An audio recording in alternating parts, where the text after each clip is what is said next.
ইন্নাল্লাহা ওয়া মালাইকাতাহু ইউসাল্লুনা আলান নবী ইয়া আইয়ুহাল্লাযীনা আমানু সাল্লু আলাইহি ওয়া সাল্লিমু তাসলিমা। আল্লাহ তাআলা রহমতের ফেরেশতারা মুহাম্মদ সাল্লাল্লাহু আলাইহি ওয়াসাল্লামের উপর দরুদ করে। তারপরে আল্লাহ তাআলা বলতেছেন ইয়া আইয়ুহাল্লাযীনা আমানু সাল্লু, ঈমানদাররা তোমরাও আমার বন্ধু মুহাম্মদ সাল্লাল্লাহু আলাইহি ওয়াসাল্লামের উপরে তোমরাও দরুদ পড়ো। সাল্লু এটা আমরের থেকে আদেশ। নামাজ পড়া যেমন আদেশ পড়তে হবে, দরুদ পড়া আদেশ। মুহাম্মদ সাল্লাল্লাহু আলাইহি ওয়াসাল্লামের উপরে দরুদ পড়া। আমরা তো দরুদ পড়তে পারি না। যেই দোয়ার ভিতরে আগে পরে কোনো দরুদ নাই, যদি বলে না মুহাম্মাদের উপরে দরুদ পড়ব না, মালিকের সঙ্গে ডাইরেক্ট চাই নিয়ে নিব। যে ব্যক্তি দরুদ ছাড়া ইবাদত করবে, যে ব্যক্তি দরুদ ছাড়া যে দোয়ার ভিতরে দরুদ নাই, এই দোয়াটা কবুল হয় না, পেন্ডিং থাকে, অর্থাৎ দুর্মূল্যমান থাকে, মালিকের কাছে গিয়ে পৌঁছে না। এই জন্য সব দোয়ার সময় কমাস কম সংক্ষেপে দোয়া করতে পারি সাল্লাল্লাহু আলাইহি ওয়াসাল্লাম, দরুদ শরীফ পড়া বেশি বেশি পরিমাণে। যদি কোনো ব্যক্তি মুহাম্মদ সাল্লাল্লাহু আলাইহি ওয়াসাল্লামকে স্বপ্নে যদি দেখতেছে, সে যদি বেশি বেশি পরিমাণে দরুদ শরীফ পড়ে। যে ব্যক্তি মুহাম্মদ সাল্লাল্লাহু আলাইহি ওয়াসাল্লামকে স্বপ্নে যদি 1 সেকেন্ডের জন্য হলো হায়াতের জিন্দেগির ভিতরে একবার দেখে, ওই ব্যক্তির জন্য জাহান্নাম চিরদিনের জন্য হারাম। এই জন্য যদি দরুদের আমলটা বেশি বেশি পরিমাণে করি, দরুদ শরীফের আমল করলে ফায়দা আছে নাকি নাই, লাভ নাকি লস? যদি আপনি কখনো মুসিবতের মধ্যে পড়ে যান, বিপদে পড়ে যান, যদি মুসিবতের মধ্যে পড়ে যান, বিপদের মধ্যে পড়ে যান, পেরেশানির মধ্যে পড়ে যান, বেশি বেশি পরিমাণ দরুদ শরীফ পড়েন, আপনার বিপদ আল্লাহ তাআলা কাটা আসান করে দিবেন। আল্লাহ রাব্বুল আলামিনের এক বান্দা শিবলি রাহমাতুল্লাহি আলাইহি হজ করার জন্য হজে গেছেন। হজ করতে গিয়ে দেখেন হজের বিভিন্ন জায়গায় বিভিন্ন দোয়া আছে। দেখতেছে টকবকের যুবক, ওই যুবক শুধু সব জায়গার ভিতরে দরুদ শরীফ পড়ে, সব জায়গায় খালি দরুদ। শিবলি রাহমাতুল্লাহি আলাইহি জিজ্ঞেস করলেন, তুমি কি তাসবিহ তাহলিল আছে বিভিন্ন দোয়া সেগুলো পারো না? ওই যুবক বলতেছে হ্যাঁ পারি। তাহলে তুমি কেন বারবার শুধু দরুদ শরীফ পড়ো? এবার ওই যুবক বলতেছে হযরত, আমার এই দরুদ পড়ার পিছনে কারণ আছে, রহস্য আছে। কি এমন ঘটনা? তখন এই যুবক বলতেছে, গত বছর আমার বাবা আমার সঙ্গে হজ করার জন্য আসছিল। হজ করে যখন পথে যাইতেছিলাম, বর্তমান জমানায় প্লেনে করে মানুষ যায়, গাড়িতে করে যায়। আগের জামানায় কোনো প্লেনের ব্যবস্থা ছিল না, গাড়ির ব্যবস্থা ছিল না, বহু দূর থেকে মানুষ হেঁটে হজ করার জন্য যাইত। ওই যুবক বলতেছে, আমার বাবা প্রতিমধ্যে জঙ্গলের কিনারায় যাওয়ার পরে দুনিয়ার থেকে বিদায় হয়ে গেল। আমার বাবা দুনিয়ার থেকে বিদায় হয়ে যাওয়ার পরে আমার বাবার চেহারাটা দেখলাম বিকৃত হয়ে গেল, বিবস্ত্র হয়ে গেল, কেমন জানি বিকট, কেমন জানি হয়ে গেল, বিশ্রী হয়ে গেল। আমি আমার বাবাকে নিয়ে টেনশনের মধ্যে পড়ে গেলাম, পেরেশানির মধ্যে পড়ে গেলাম। আমার পাশে আর কেউ নাই, কেউ নাই। আমার বাবাকে নিয়ে টেনশন করতে করতে মনের অজান্তে ঘুমায় পড়লাম। ঘুমের ঘরে স্বপ্নে দেখি সাদা কাপড় পরিহিত অবস্থায় একটা সুন্দর ফুটফুটে এক বৃদ্ধ লোক এসে, সুন্দর একটা মানুষ সাদা কাপড় পরিহিত অবস্থা আমাকে এসে বলতেছে, তুমি কিসের পেরেশানি করতেছো? টেনশন করো না, টেনশন করো না। আমার বাবার চেহারার ভিতরে হাতটাকে বলে দিল, সঙ্গে সঙ্গে আগের মতো সুন্দর চেহারা হয়ে গেল। শুধু আগের মতো চেহারা নয়, চাঁদের মতো সুন্দর চেহারা হয়ে গেল। সে যখন চলে যাচ্ছে, আমি তাকে জিজ্ঞেস করলাম, আমার বাবার বিপদের সময় আপনি কে গো? আপনি আমার বাবার এত বড় একটা উপকার করলেন। এবার তিনি বলতে যে, তুমি আমাকে চেনো নাই। হে যুবক, তুমি আমাকে চিনতে পারো নাই, আমি আর কেউ নয়, আখির জামানার পয়গম্বর নবী মুহাম্মদ আরবি সাল্লাল্লাহু আলাইহি ওয়াসাল্লাম।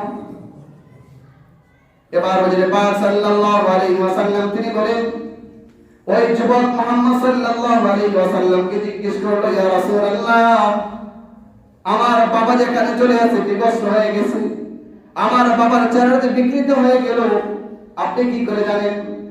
এবার হুজুর পাক সাল্লাল্লাহু আলাইহি ওয়াসাল্লাম তিনি বলেন, তোমার বাবা সকাল সন্ধ্যা আমার উপরে দরুদ পড়তো, আর তোমার বাবার দরুদ গুলো ফেরেশতারা আমার রওজা শরীফে নিয়ে পৌঁছায়া দিত।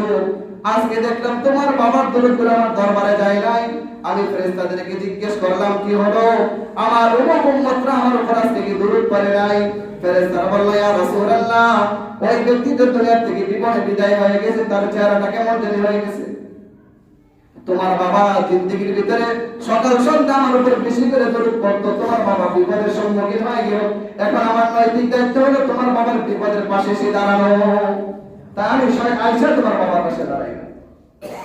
শুধু তাই নয়, এবার পয়গম্বর আরবি সাল্লাল্লাহু আলাইহি ওয়াসাল্লাম যুবককে সান্ত্বনা দিচ্ছেন, তুমি টেনশন করো না, তুমি চিন্তা করিও না, সকাল হইতে যাও, দেখবা তোমার বাবার জানাজা পড়ার জন্য লক্ষ লক্ষ মানুষ জানাজা অংশগ্রহণ করবে।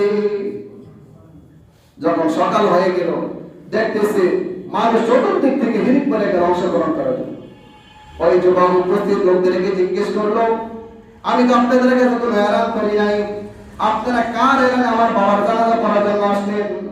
লোকেরা বলতেছে, দুনিয়ার কোনো মানুষ এলান করে নাই, উপর দিক থেকে একটা গায়েবী আওয়াজ পেলাম, আওয়াজের ভিতরে বলা ছিল, কোন ইমানদার কোন গুনাহগার মুমিন মুসলমান যদি জিন্দেগীর সমস্ত গুনাহ খাতাগুলোকে মাফ করাইতে চায়, অমুক জঙ্গলার কিনারে আমার একজন বান্দা দুনিয়া থেকে বিদায় হয়ে গেল, আমার বন্ধুর একজন আশিক দুনিয়া থেকে বিদায় হয়ে গেছে, ওই ব্যক্তির জানাজায় যারা অংশগ্রহণ করবে তাদের জিন্দেগীর সমস্ত গুনাহ খাতাগুলো আমি আল্লাহ মাফ করে দিব।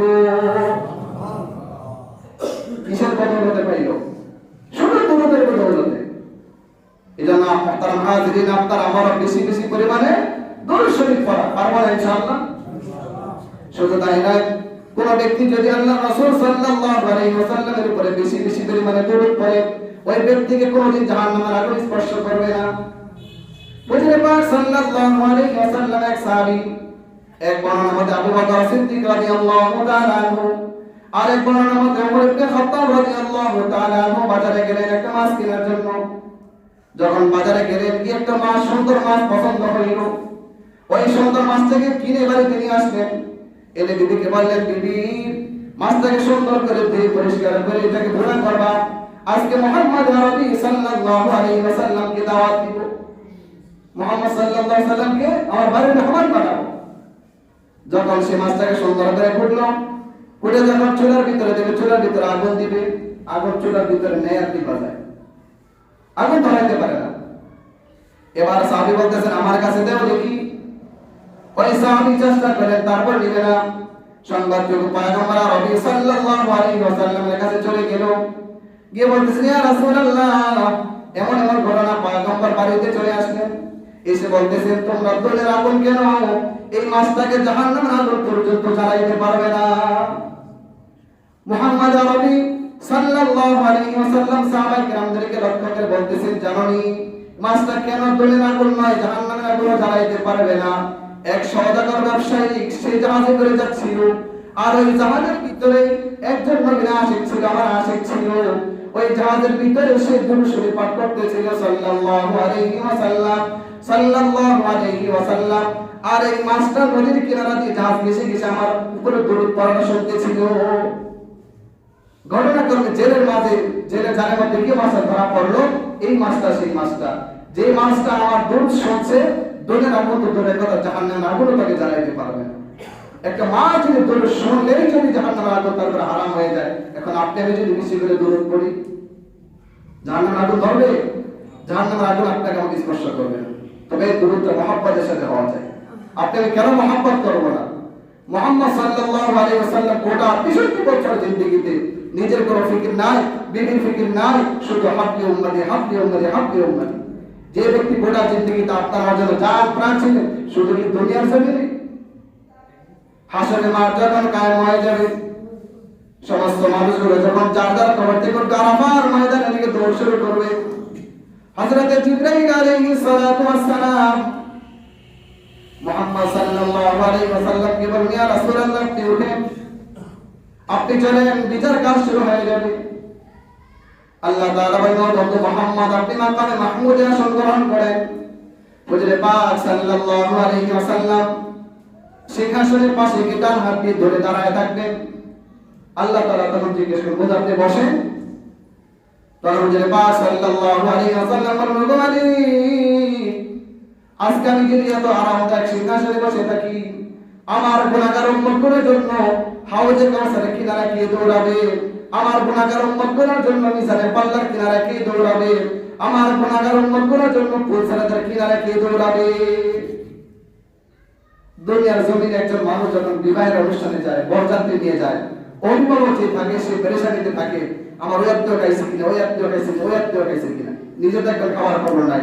সবাইকে নিয়ে ঠিকঠাক মতো সে খাওয়া দাওয়া করে আনতে পারলো কিনা, মেহমানদের ঠিক মতো করে আনতে পারলো কিনা, ঈদের সমান বজায় রেখে সে পেরেশান। ঠিক তেমনি ভাবে হাশরের ময়দানে আল্লাহ রাসূল সাল্লাল্লাহু আলাইহি ওয়াসাল্লাম নিজের জন্য পেরেশান থাকবেন না, শুধু আপনার আমার জন্য পেরেশান থাকবেন। আমার গুনাহের উম্মতগুলোকে নিয়ে জাহান্নামে নিয়ে চলে যায়, আমার গুনাহটা উম্মতকে জাহান্নামের মধ্যে চলে যায়। সমস্ত মানুষগুলো যখন দাঁড়ায় থাকবে, সমস্ত মানুষগুলো যখন দাঁড়ায় থাকবে, আল্লাহ রাসূল সাল্লাল্লাহু আলাইহি ওয়াসাল্লাম সুপারিশের বিচার কাজ শুরু করবেন। হাওজে কাউসারের কিনারায় রাসূল সাল্লাল্লাহু আলাইহি ওয়াসাল্লাম একবার দৌড়াবেন। আমার গুনাহগার উম্মতগুলোকে কে পানি পান করাবে, কে পানি পান করাবে? সমস্ত মানুষগুলোর আমলনামা যখন ডান হাতে চলে আসবে, কারোটা বাম হাতে, যাদের আমলনামাগুলো ডান হাতে চলে আসবে, তারা তখন বলতে থাকবে, হা উমকরাউ কিতাবিয়া ইন্নী যানানতু আন্নী মুলাকিন হিসাবিয়া। এই যে দেখো আমার আমলনামা, এই যে দেখো আমার আমলনামা, আমি জানতাম এখানে আসতে হবে, তাই যখন আযান হয়ে যেত তোমরা অন্যদিকে দৌড়ে আমি মসজিদে যেতাম। আমি জানতাম এখানে আসতে হবে, মালিকের দরবারে দাঁড়াতে হবে, তাই আমি কোনোদিন হারাম খাই নাই, কোনোদিন সুদ খাই নাই, কোনোদিন ঘুষ খাই নাই। মালিকের প্রত্যেকটা বিধিবিধান মেনে চলছে, এই যে দেখো আমার আমলনামা। আর যাদের আমলনামাগুলো বাম হাতে চলে আসবে, বুকটাকে ছিদ্র করিয়া বাম হাতটা পেছন দিক দিয়ে বের করিয়া ঘাটটা মারকে পেছনের দিকে দিয়ে দিবে। আল্লাহ তাআলা আমাদের সকল অবস্থা থেকে মাফ করে দিক, সকলে বলে আমিন। সমস্ত মানুষগুলো যখন আমলনামাগুলো বাম হাতে পেয়ে যাবে, তখন তারা বলতে থাকবে, মা লিহাদাল কিতাব লা ইউগাদিরু সগীরাতান ওয়ালা কাবীরাতান ইল্লা আহসাহা। এ কেমন আমলনামা, এ কেমন আমলনামা! একাকি করেছিলাম, কেউ দেখে নাই, কেউ দেখে নাই, কেউ দেখে নাই। একটু ছোট্ট আমল গুনাহ করেছিলাম, ওই আমলটা দেখে এখানে লিপিবদ্ধ, সেদিন হাজার আফসোস করবে, কোনো লাভ হবে না। এই মানুষগুলো যখন যার যার আমলের পৌঁছাদের কিনারায় দাঁড়ায় থাকবে, মিজানের পাল্লার কিনারায় দাঁড়ায় থাকবে, আল্লাহ তাআলা বলেন, ওয়ানাদাউল মাওয়াজিনাল কিসত লিয়াউমিল কিয়ামাতি ফালা তুযলামু নাফসুন শাইআ ওয়া ইন কানা মিসকালা হাববাতিন মিন খারদালিন আতাইনা বিহা ওয়া কাফা বিনা হাসিবিন। আল্লাহ রাব্বুল আলামিন বান্দারে, ওয়ানাদাউল মাওয়াজিনাল কিসত লিয়াউমিল কিয়ামা, কিয়ামতের ময়দানে আমি আল্লাহ রাব্বুল আলামিন একটা মানদণ্ড স্থাপন করব, মিজান দাঁড়িপাল্লা স্থাপন করব। ওই দাঁড়িপাল্লার ভিতরে প্রত্যেকটা মানুষের নেকিবাদী ওজন করা হবে। ওয়া কাফা বিনা হাসিবিন, আমি দাঁড়িপাল্লার মিজান দাঁড়িপাল্লা ওজন দেওয়ার জন্য আমি আল্লাহ একাই যথেষ্ট হয়ে যাব। গুনাহগার উম্মতগুলো যখন যার যার আমল নিয়ে দাঁড়ায় থাকবে, ওই কঠিন মুসিবতের সময়, বিপদের সময় আল্লাহ রাসূল সাল্লাল্লাহু আলাইহি ওয়াসাল্লাম আপনার আমার কিনারায় এসে দাঁড়ায় যাবেন। যখন দেখা হবে নেকের পাল্লাটা হালকা হয়ে যাচ্ছে, গুনাহের কারণে গুনাহের পাল্লাটা ভারী হয়ে যাচ্ছে, তখন নবী পাক সাল্লাল্লাহু আলাইহি ওয়াসাল্লাম তালাশ করবেন, আমার এই গুনাহগার উম্মতটা হায়াতি জিন্দেগির ভিতরে আমার কেমন দরুদ পড়েছিল। যদি কিছু পরিমাণে দরুদ থাকে, ওই দরুদগুলো হাতে নিয়ে রাসূল সাল্লাল্লাহু আলাইহি ওয়াসাল্লাম ডান পাল্লায় যখন রাখবেন, সঙ্গে সঙ্গে নেকের পাল্লাটা ভারী হয়ে যাবে। শুধু তাই নয়, আবার আমলনামা দাঁড়িয়ে যখন দৌড়াবে পুলসিরাতের কিনারায়, পুলসিরাত পানি দিতে হবে। সমস্ত মানুষগুলো যখন দাঁড়ায় থাকবে এক আমলগুলো নিয়ে, কিছু মানুষ বৃষ্টির গতিতে কেউ দৌড়ায়, কেউ হাইটা, কেউ সসরাতে যেতে থাকবে। যদি দেখে যাইতে পারতেছে না, তখন নবী পাক সাল্লাল্লাহু আলাইহি ওয়াসাল্লাম তালাশ করবেন, আমার উম্মতের হায়াতের জিন্দেগির ভিতরে আমার উপরে দরুদ পড়ছে কিনা, দেখি তো দরুদ পড়ছিল কিনা। দরুদ সব নিরা পতলা বানায় তার মাথায় করে দিলেন, বান্দা যা আমার পার হয়ে যাবে। সুবহানাল্লাহ। দরুদ শরীফের বোঝাগুলো মাথায় লইয়া পৌঁছে একটা বৃষ্টির আকারে পার হয়ে যাবে। সুবহানাল্লাহ। দরুদ পড়লে লাভ না লস? এই জন্য বেশি বেশি পরিমাণে দরুদ পড়া যায়, পারবো ইনশাআল্লাহ। সকালবেলা বিকেলবেলা সাল্লাল্লাহু আলাইহি ওয়াসাল্লাম, সাল্লাল্লাহু আলাইহি ওয়াসাল্লাম, সাল্লাল্লাহু আলাইহি ওয়াসাল্লাম পারবো ইনশাআল্লাহ। আমার সন্তানদেরকে জাহান্নামের আগুন থেকে বাঁচাবো, নিজে জাহান্নামের আগুন থেকে বাঁচবো।